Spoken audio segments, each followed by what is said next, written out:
6h13, voltamos com o Jornal Jovem Pan, que você pode acompanhar também pelo YouTube, com imagem, pelo Facebook da Jovem Pan News. E vamos a Brasília agora com Luciana Verdolim, mais uma viagem do presidente Temer. Carmen Lúcia é a presidente. Luciana, boa tarde.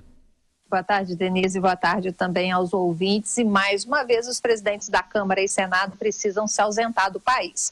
O presidente agora seguiu para o México, vai participar da reunião do Mercosul e Aliança do Pacífico. Depois ainda segue para a África do Sul, onde vai participar de encontro dos BRICS, dos gigantes em desenvolvimento. Então, ele vai ficar a semana inteira fora aqui de Brasília e, consequentemente, a semana inteira a presidente do Supremo vai despachar aqui do Palácio do Planalto. Hoje ela já tem encontro até com governadores, Denise, governador do Espírito Santo, Piauí e Minas Gerais. Rio Grande do Sul, Espírito Santo não. Governador do Rio Grande do Sul, Piauí e Minas Gerais. Vale ressaltar que os presidentes da Câmara e Senado, eles estão nos Estados Unidos e não estão nada satisfeitos. A gente já falou disso na semana passada. Eles não estão nada satisfeitos de se ausentarem do país nessa semana que é decisiva, né, Denise, para as articulações visando aí as definições dos partidos para as candidaturas. Essa semana não tem convenção agora só no próximo dia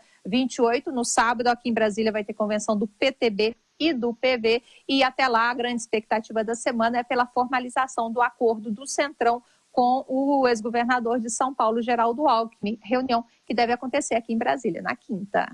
Luciana, já é muito estranho a Carmen Lúcia ter que assumir cada vez que o Temer viaja, e ele vai ter mais viagens agendadas aí. Agora, é mais absurdo ainda o presidente da Câmara e do Senado terem de sair no momento, e não só por causa de campanha, mas normalmente eles saem até quando tem votação importante no Congresso.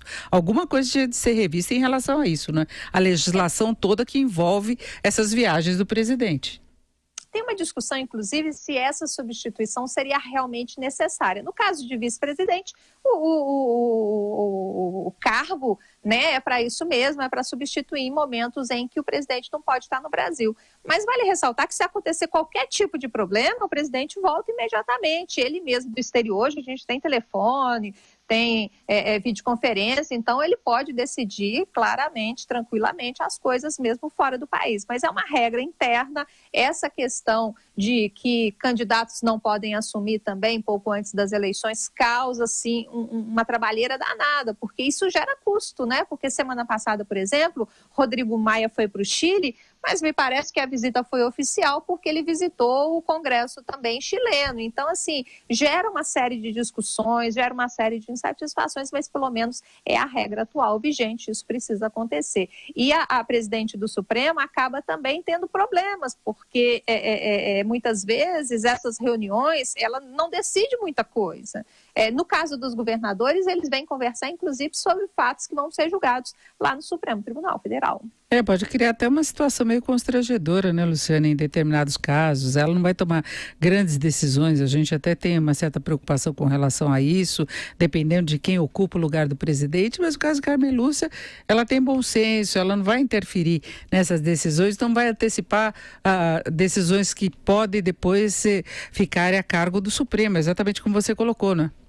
É isso mesmo. Um vice, na verdade, é uma figura decorativa, só para ficar aqui no Palácio do Planalto, fazer alguma coisa se for muito necessário. O que costuma acontecer no caso dessas interinidades é que vem muita gente do judiciário, vem muita gente tirar foto. Teve um presidente que decidiu ir para a cidade dele, aí foi lá para o interior do Nordeste, desceu com um avião presidencial lá na cidade. Então, realmente não tem, na prática, não tem muita utilidade essa interinidade, não, é só pro forma mesmo e gera uma insatisfação, principalmente para as articulações que estão sendo feitas pelos presidentes da Câmara e Senado, porque o presidente da Câmara, ele está muito empenhado nessas negociações, nessas articulações, nessas conversas que estão se dando aqui em Brasília.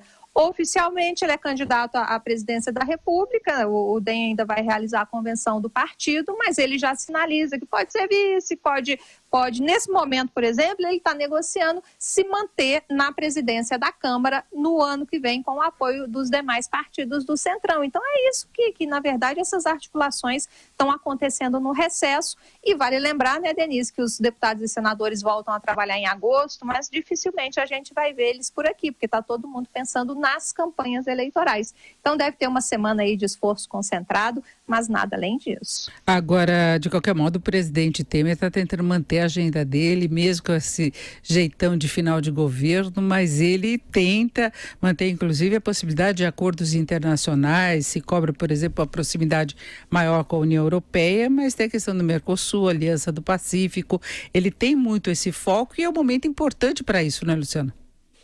Porque a Aliança do Pacífico é um bloco comercial até recente, é mais novo do que o Mercosul, mas está tomando uma importância significativa. Eu vi um dado agora há pouco dizendo que a Aliança do Pacífico é responsável por mais da metade das exportações aqui da América Latina e Caribe. Então, é realmente um bloco muito próximo, por exemplo, dos Estados Unidos. O Mercosul não tem essa proximidade. O Mercosul está negociando com a União Europeia, mas o acordo, como sempre, está encalacrado, né? A sinalização que a gente tinha é de que finalmente ele ia sair do papel, mas o pessoal, as lideranças da União Europeia fizeram questão de ressaltar, da última vez que se encontraram aqui em Brasília, que ainda há alguns ajustes, algumas conversas com outros países, não com o Brasil, mas com outros países que precisam ainda avançar em alguns pontos. Então, assim, não há garantia. O governo estava muito otimista, mas não há garantia mais de que esse acordo com a União Europeia está tão próximo assim quanto a gente acreditava no início do ano. Ok, Luciano, uma boa tarde para você. Boa tarde, Denise.